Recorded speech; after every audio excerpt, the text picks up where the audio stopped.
As a opening comment, one thing that I should say is I'm not here, in light of the comments in the introduction, I'm not here to convince anybody that shale gas is the way to go. I'm here to not take a particular position on right or wrong. This is the path, this is not the path. My objective here this morning is to talk about some of the science that's around this, some of the economics, some of the evolving regulations that we've seen in the context of this type of development that we're observing in the Marcellus as this shale development is occurring not just in Pennsylvania, but in some of the other states in the northeastern part of the United States. We've also done this type of work and presentations, the outreach, and certainly some of the research, some of my colleagues as well, dealing with a variety of different issues around the development of shale gas in a wide variety of different locations, again, beyond just the Marcellus development. But the context of a lot of the statements that I'll make, and certainly a lot of the science that we've been working on, a lot of the educational outreach that we've been working on, is certainly in that Pennsylvania context, and we'll make some of those points. So a little bit about our center and some of the work that we do. My task is to do the outreach side of it. Also do some of the research and coordinate some of those activities, and we do that within our broader university system. So we look at some of the environmental engineering that goes into this. We look at some of the material sciences and some of the equipment that's used. We look at some of those downhole technologies and the evolution of those downhole technologies as they're applied in shale as it's being developed in a variety of locations. But we have equal concerns, or we have equal time that we're spending, and a lot of the research that we're doing is also in some of those above ground considerations. So we think about things like air emissions. We think about the environmental considerations that were mentioned, again, in the introduction. Certainly water is one of the big components, and the regulations that would be wrapped around any one of these are very important to us in a place that we try to do education as well as some of the research that I keep implying. We also try to spend time doing the translational piece.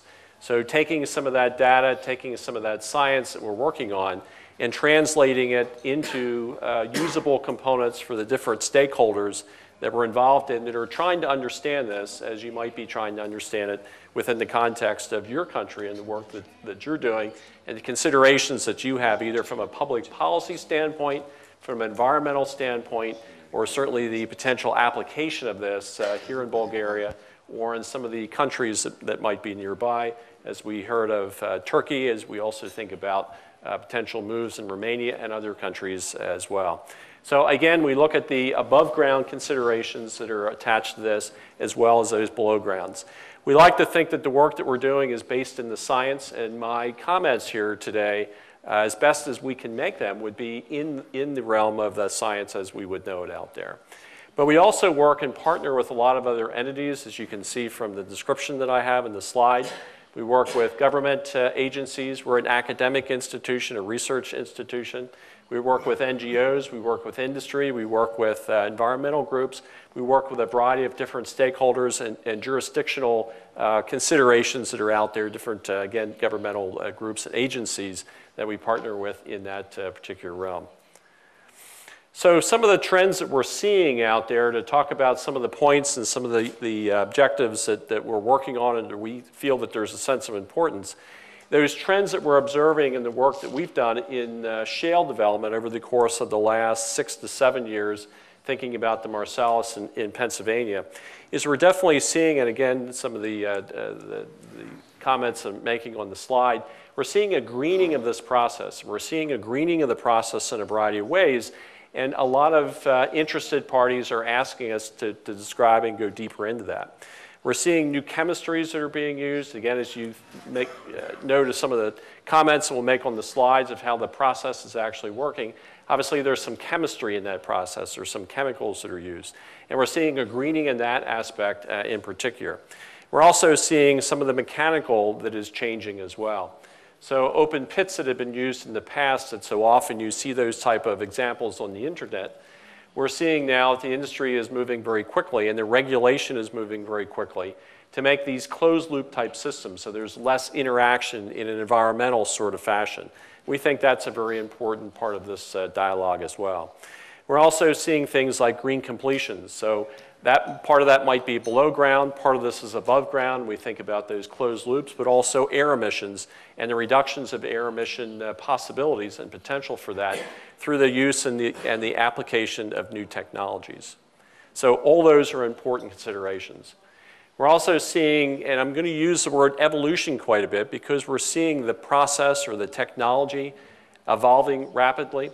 We're also seeing the policy around that moving, quite frankly, very rapidly as well.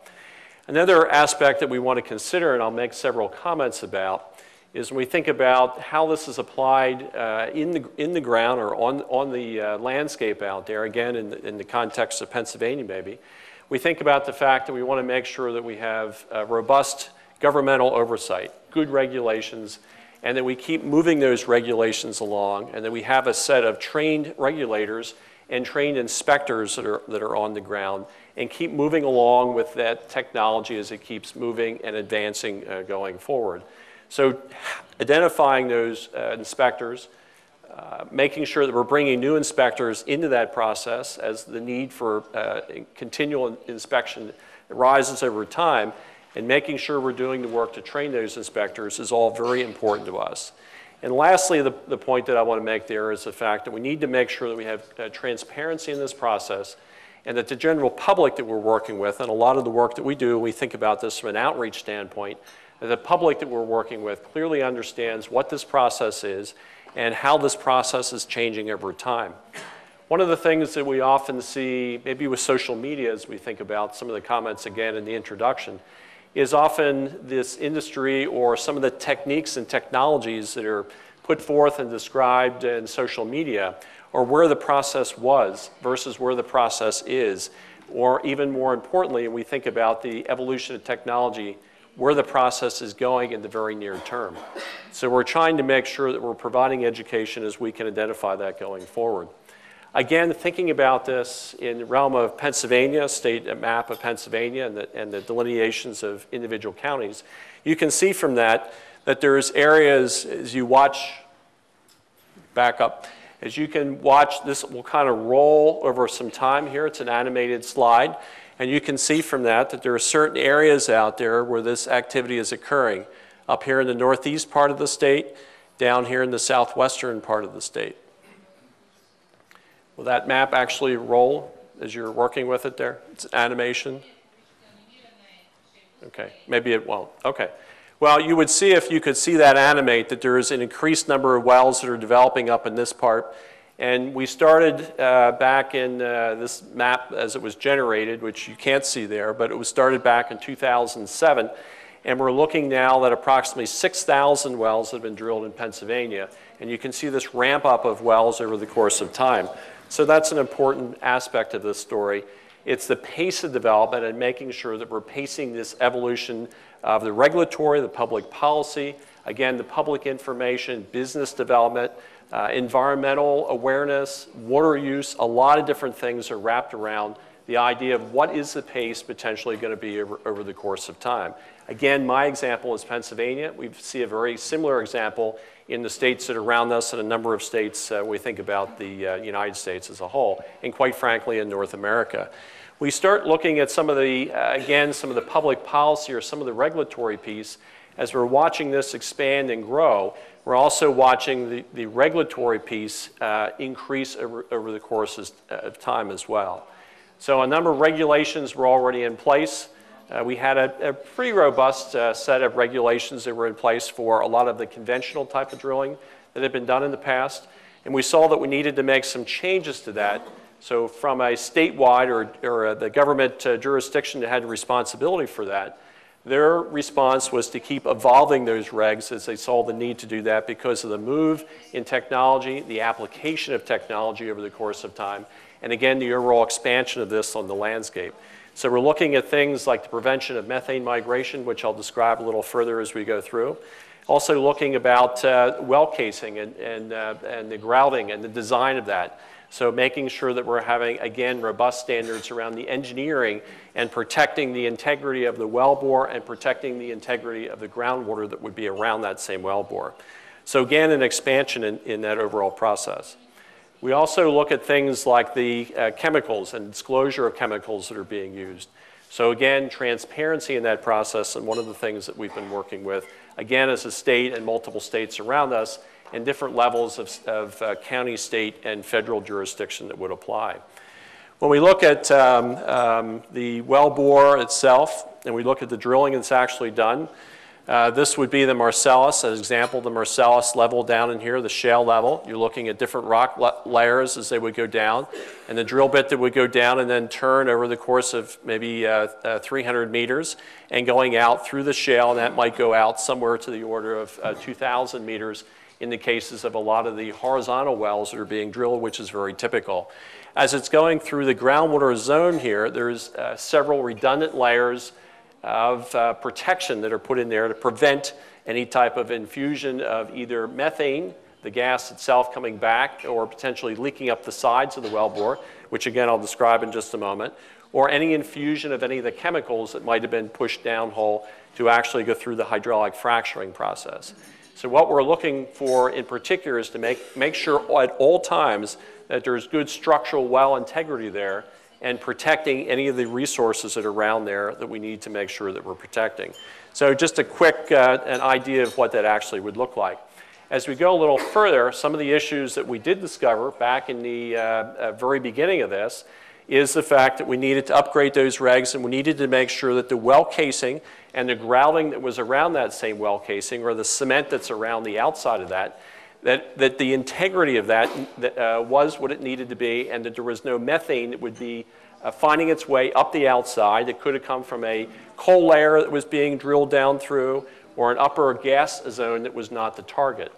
So what we've seen over the course of time is we've seen those regulations change in the state of Pennsylvania, and some of the earliest cases of methane migration that would have found its way up the outside of the wellbore and into the groundwater zone is not now doing that. So we've taken a lot of that issue off the table through good science, better engineering, better materials, and better inspection process and transparency in that process as well. So that methane migration issue that we had, again, where the story was in the past, is now not so much the story that we're seeing out there at the moment. So an important change, as we saw it, both in the regs and the application of technology in the development of the methane or the natural gas from shale in Pennsylvania as we look at this. The other thing that we discovered in this process is we were doing a lot of testing as an academic institution. We make sure, and certainly one of those points are a takeaway for a lot of different jurisdictions and countries that are working with shale, to making sure there's good background testing or good baseline testing of water supplies in this case.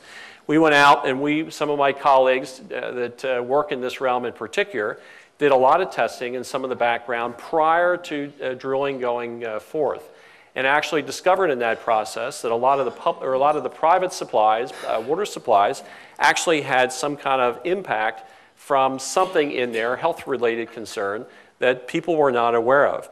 We have about 1.5 million wells in Pennsylvania, so you can get an idea as to how many wells were actually contaminated with something that had nothing to do with the oil and gas drilling, but was already there, that was naturally occurring. The other thing that we found, so it could have been minerals, it could have been something that was introduced like septic systems that were leaking, or something else of that nature that was actually impacting those groundwater zones. So again, this was an important baseline testing that was very important to be doing, and led us to a much bigger understanding of what the situation with water in Pennsylvania was. We've now come back and done some additional testing, which we think, and we're going to talk about a little bit more, so a follow-up or post-drilling to find out if the initial baseline work that we did and the post-drilling, those numbers actually come up the same.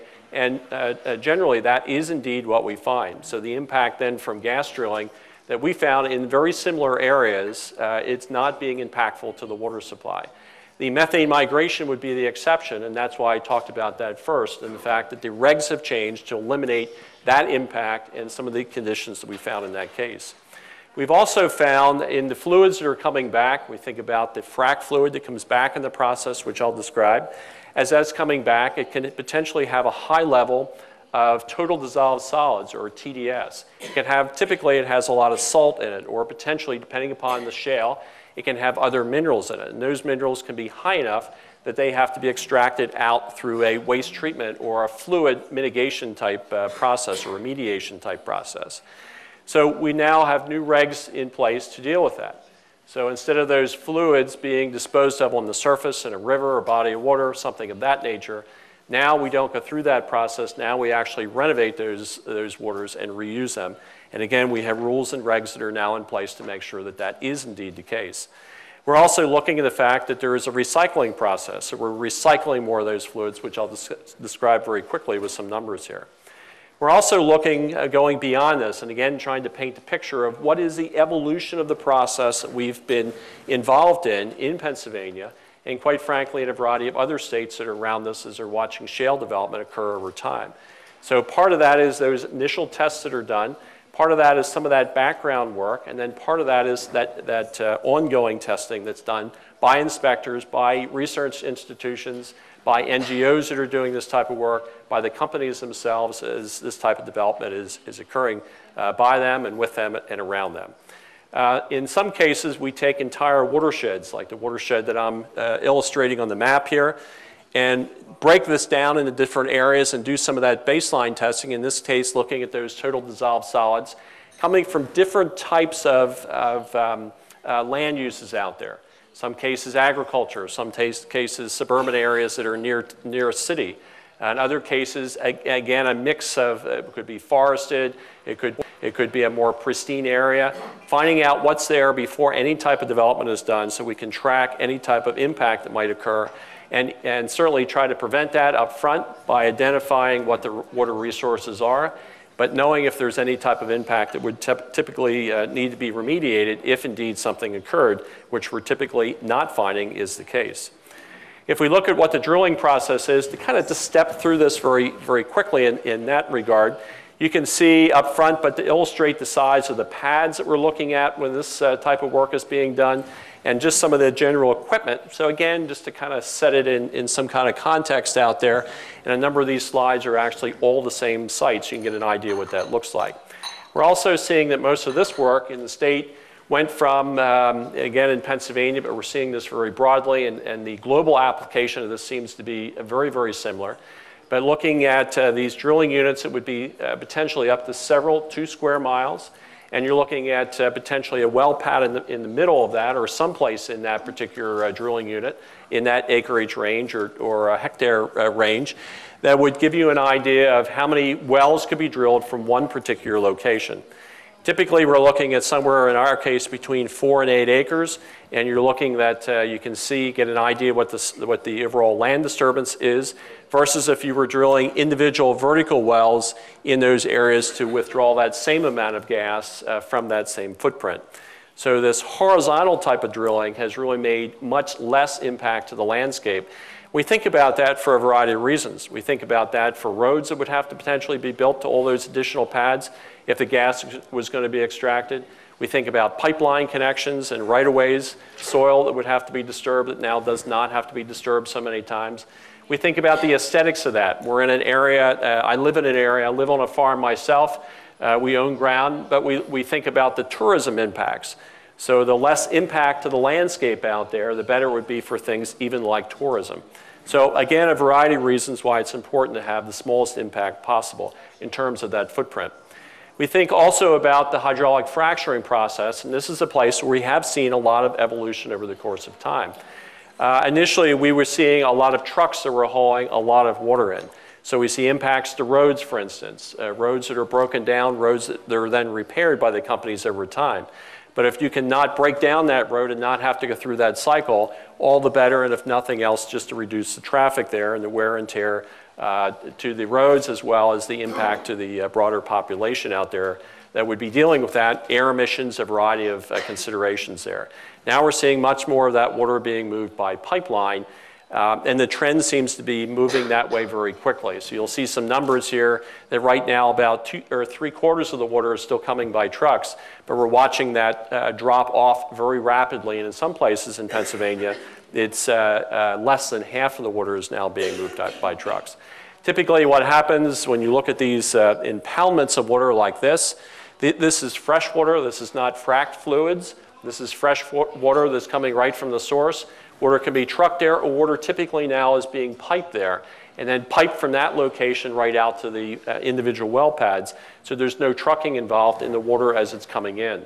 Fluids coming back might still have to go through the trucking process, but the majority of the water is the water on the front side. So again, alleviating that issue is certainly advantageous. The other thing is you look at the site, so we're talking about the sand or the proppant that's going down, the horsepower that's being generated to generate the pressure, the wells in the back here, the chemicals that are being used, you can see on the truck bed here, and the system that's around this, the pad and the covers, the vinyl poly liners are there to protect any type of spillage that would occur during that hydraulic fracturing process, and I'll show some other examples of that as well. So it gives you just a very brief idea of what that piece of it looks like. Some of the protections that we've seen that are now put in place, that are now part of the regs, that if we step back several years, that was not the case. Number one, they were not being used. They weren't a best management practice. Number two, now they are best management practice. And number three, now they are regulated in a lot of different states within the nation. We're also seeing what we think is very important changes in the groundwater protections and increased levels of that over the course of time. Again, redundancy. Typically, I would describe it as a pipe inside of a pipe inside of a pipe inside of a pipe. And around each one of those, you would have grouting or cement. So again, several layers of that as it goes down through that groundwater zone. We also see things like centralizers that help to hold the pipe straight, so the grouting that is put around those same pipes is of uniform thickness. We see longer set times for that cement so that it has time to harden, so that we make sure that it's not going to break down over time, or it's going to have a good firm set in the hole and provide the protection it's supposed to. We also see an inspection process that's more robust now. And we also see along with that process that there's a inspection, a transparency process. So what is found, if there are any issues or the integrity as it's determined, is now put online, and people can see that. So not just the regulator knows, but the general public knows and can understand that going forward. We also watch, again, the application of technology, and just to explain it a little bit, this is the bottom of the groundwater zone here. This would be the area where the fracking, the red line that's on here, would be the area where the fracking is occurring, and this would be the extension of those same fracks as they would occur, how far that's radiating out over time. So what we see when we look at this is measured in feet, so you're looking at essentially 4,000 feet, 1,000 meters, 1,500 meters in distance between the bottom of the groundwater zone that could potentially be utilized and where the frac is actually working. If you remember back to the other picture, we talked about several layers of stone, a number of layers of stone, including some that are in here, in particular cap layers, that prevent the movement of that frac beyond that. So those are all important scientific components of this.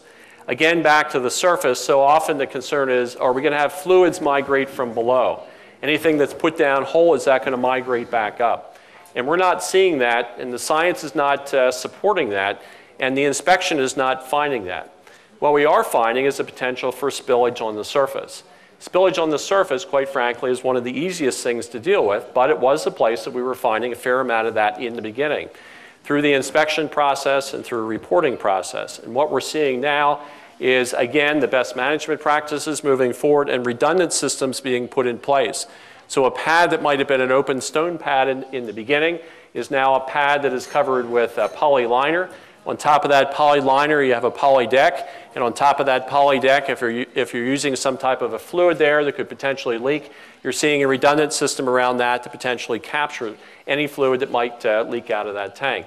So as we move to these closed loop type systems and things are dealt with in tanks, we've also moved from what we're seeing as a state, and the application from the industry and certainly from regulation is more of this type of system to prevent any type of surface spillage. So again, that was a place that we had seen in the past, the story of what it was. The story of what it is, or the story of the moment, is the fact that we have secondary and tertiary and sometimes even additional redundant systems that are in place. So important considerations that we're seeing out there. As I step through some of the numbers here, we look at the amount of water that's used. You can see the numbers of liters or million liters of water that is actually used in that process.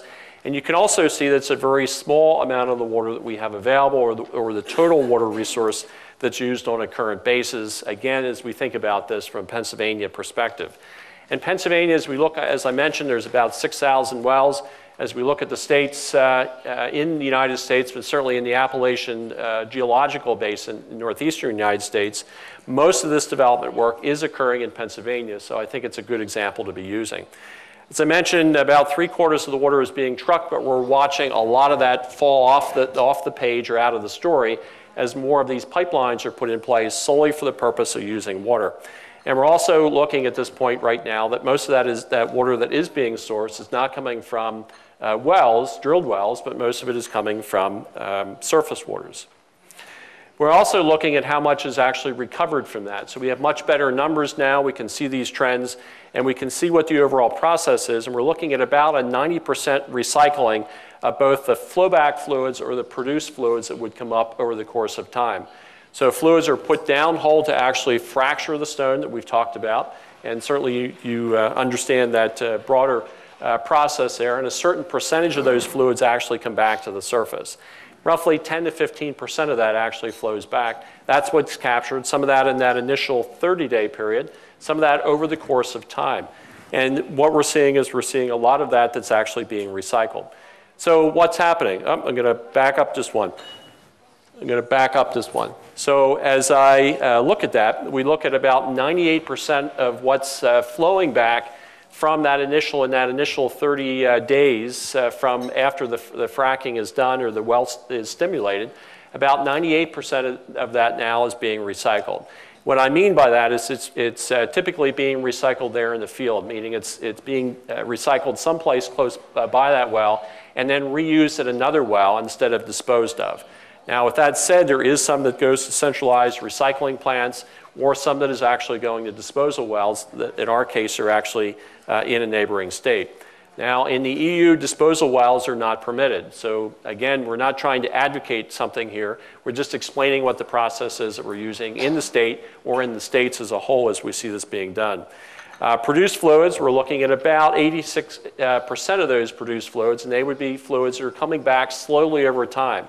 So whether we're talking about conventional wells or unconventional wells, we do have a certain amount of produced fluids, the water that is coming back over the course of time. And you can, again, can see the breakdown of how we're utilizing that with a certain percentage of that that is certainly going back through that recycling. Not to get too deep in the numbers, you get an idea of what we're seeing there. We're also looking at this TDS that I mentioned before, this total dissolved solids. These fluids coming back have a very high level of brine or salt in them. And because that level is so high, they have to be dealt with in a certain way.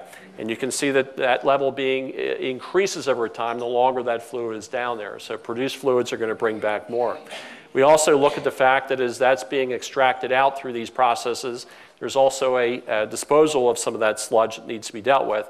And we have processes in place and we have regulations now in place to be dealing with that. We also have costs that we're better able to determine. And I emphasize the cost because the cost, one of the things we see with that is companies are looking at ways to reduce the cost in this overall process. Entrepreneurs and the evolution into technology is looking for ways to reduce that as well. And very often those are matching, and new technologies are advancing very rapidly to reduce those costs, to make the water more easily renovated, and to make it more usable over the course of time.